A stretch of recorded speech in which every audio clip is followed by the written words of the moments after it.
It's been 30 years since The Fresh Prince of Bel-Air first aired on NBC, and it changed the landscape of sitcom television.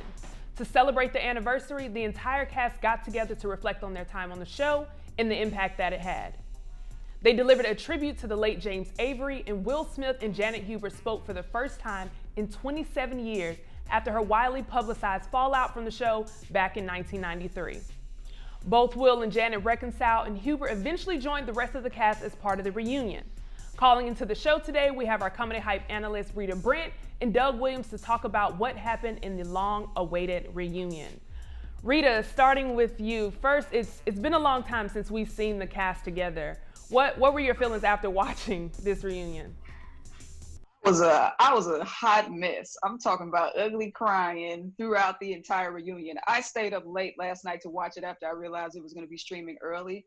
And just a few words come to mind. It was inspiring, it was heartwarming, and it did make me cry, especially the part about James Avery, learning how he was off the screen and how helpful he was to everybody. It was enlightening.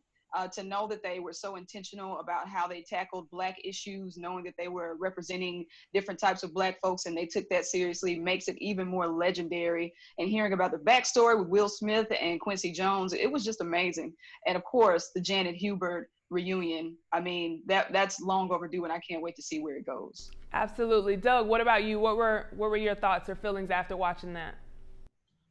Well, you know, anytime you have Black people on television and Black people can make a statement or make something that lasts, that's throughout the years, and they can come back together because it became pop culture. You know, we grew up to that. So just to see them back together again, knowing the effect that they had on the community.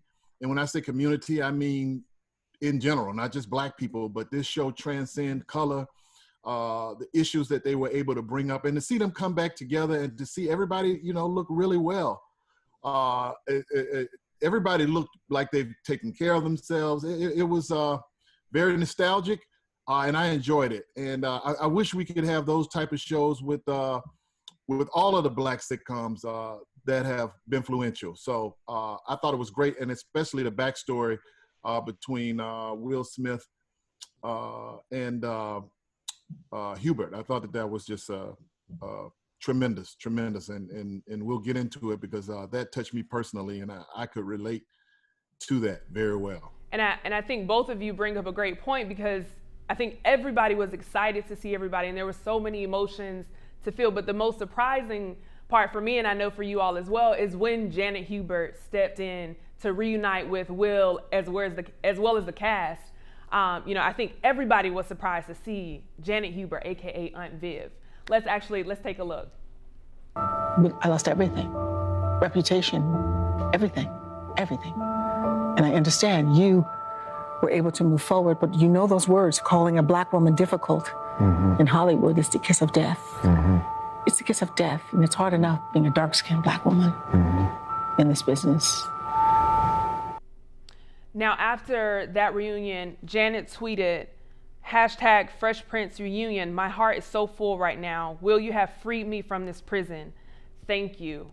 And I think, you know, amongst seeing that and then seeing, you know, her speak out about it, there's so much to be felt and to be said about it. But I actually want to start with you, Doug. I know you've been very open about your transition and gaining your reputation back. So I feel like you may feel a little deeper, and I think you even mentioned earlier exactly how Janet feels. You know, what are your thoughts? You know, now that she feels free, will her reputation be restored after this reunion? You know, it's funny because this is setting up for Jamie and I to meet. You know, everybody has been clamoring for me to sit down with Jamie Foxx now. So, you know, that's funny. But yeah, I definitely can relate to what she was saying, because I've been in that position, you know, with that infamous roast. And thanks to Comedy Hype, you know, I had that almost for the same amount of time. I think they said 30 years, it's been 20 years. I kept that inside. I never spoke on it until Comedy Hype reached out to me about it. And I didn't want to speak on it then, but Comedy Hype you guys have such a great way of doing things. You do things the right way.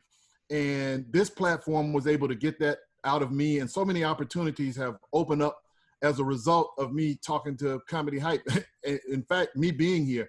But I can relate to what she was saying so much because, you know, Will Smith was so popular at that time. And she was just, like Shaq says on the TNT show, she was just one of the others. You know, he was the Michael Jordan, the Kobe Bryant, the LeBron James, and she was a role player. Right. So when that whole thing took place and she was kicked off the show, nobody knew her side of the story. They just said, oh, she's a bad person. She was difficult to work with. And she kind of faded off into the sunset. Similar with that roast. You know, I was just a role player in that roast. I wasn't a famous person or a person with clout. Jamie was everything. He was the equivalent. He was the Will Smith. So when that happened and it resurfaced on the internet, I was ostracized. I was killed. I was, you know, and I wasn't even the equivalent. It was like, it would be like Mike Tyson, you know, beating up somebody on the streets and everybody getting onto the person who got beat up off the streets. If you look at some of the comments on that roast, people are still killing me. And I was just an innocent young bystander trying to make something happen. So, you know, it's synonymous. She was just trying to earn a living, trying to make something happen, and she was ostracized. And on top of that, the residual effect was we really never saw her at work again. So it was resounding. I could really relate to what she was going through. And the fact that she said that she was free, and hopefully good things will happen for her, because it wasn't, you know, people are just hearing her side of the story, just like they're just hearing my side of the story. And it's not a knock against the Will Smith or Jamie Foxx. It's just that everyone deserves to hear both sides of the story before they formulate an opinion. So kudos to her. As she said, it's worse for women. She was a dark-skinned woman. And, you know, when Black women get that title of you'll never work again, I mean, you're difficult or you're angry. We saw that with Kamala Harris. It's just sad. So heartwarming to me, kudos to her.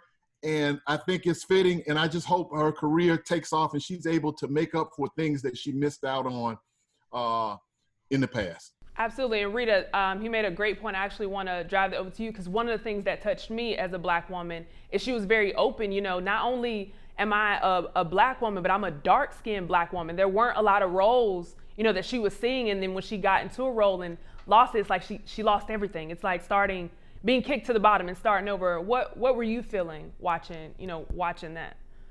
It was chilling. It really was chilling. When she said that calling a Black woman difficult in the industry is a kiss of death, and to know that this feud has gone on for almost 3 decades. And I had looked at her IMDb and she said she lost everything. You took everything from me. It was chilling. And I mean, at this point, Will needs to make her either the aunt or the grandmother in the remaining of his movies for the rest of his career. He need to put her in these TikTok videos. He got to bring back everything he took from her. You know, just figuratively speaking, he has to do something to help her restore and get a resurgence in her career. And I think he kind of made that promise when they were talking, like, you know, whatever you need, I got you.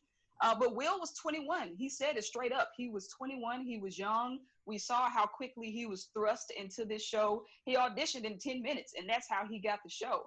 You know, so he had his own flaws to deal with.